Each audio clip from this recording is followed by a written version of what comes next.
Welcome students. 11th Maths MHT CET Trigonometric Equations और Trigonometry Part 1 Part 2 के MCQ की video series में आपका स्वागत है। आपके लिए अगला सवाल, if theta is 17 pi by 3। अब देखिए स्टूडेंट्स, थीटा का मतलब है एंगल की वैल्यू आपको दी हुए 17 पाई बाई 3। अब पाई की वैल्यू आप क्या करें, 180 रखें, 180 डिवाइड बाय 3, तो ये 3 से डिवाइड करेंगे तो 3 6 ये 60 डिग्री हो गया। मतलब थीटा की वैल्यू अगर आपको चाहिए तो ये 0 आ गया, 2 कैरी 4, ये 1020 आ गया। अब आपको क्या पूछा है students, tan of 1020 degree minus cot of 1020 equals to how much।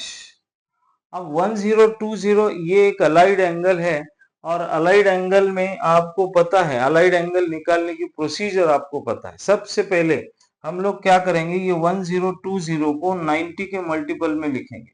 देखिए अगर आपको 90 का टेबल याद है तो 90 10 जा 900 आएगा, 90 11 जा 990 आएगा, बराबर है।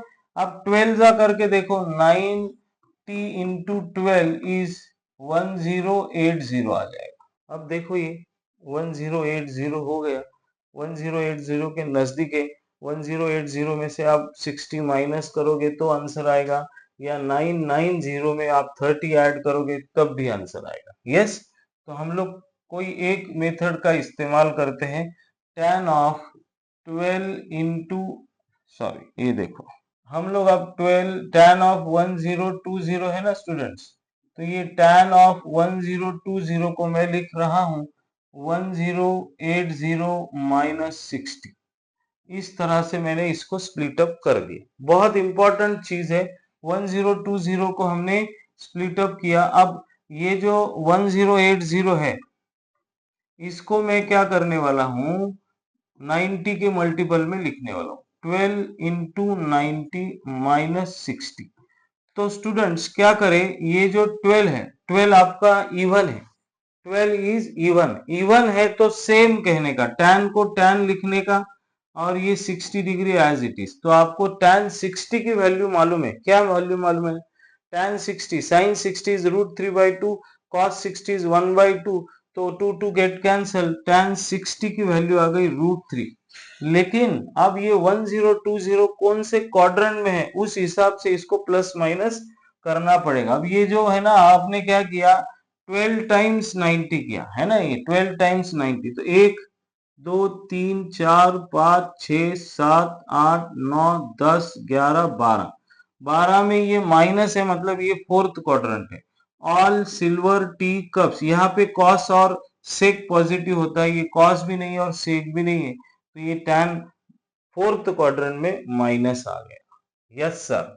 अब tan के साथ साथ मैं लिख रहा हूं cot ऑफ 1020 को, तो cot ऑफ 1020 को डायरेक्ट 12 इंटू 90 माइनस 60 ऐसे लिखे तो यहाँ पे आंसर, अब ये फोर्थ क्वाड्रेंट में ही है, माइनस cot 60 होगा।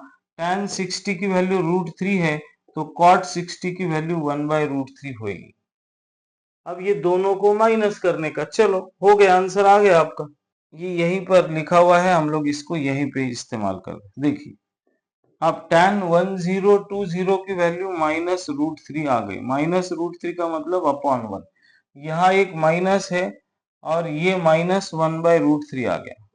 माइनस इंटू माइनस प्लस करेंगे स्टूडेंट, तो ये ऊपर माइनस √3 अपॉन 1, माइनस √3 अपॉन 1, और यहाँ माइनस इंटू माइनस प्लस 1/√3, आप क्रॉस मल्टीप्लाई करोगे तो ये -3 होगा, 1 1 जा 1, प्लस अपॉन में √3, तो ये -2 अपॉन √3 आपका जवाब आ गया, -2 अपॉन √3। ये option number 1, -2 upon √3 is the correct option.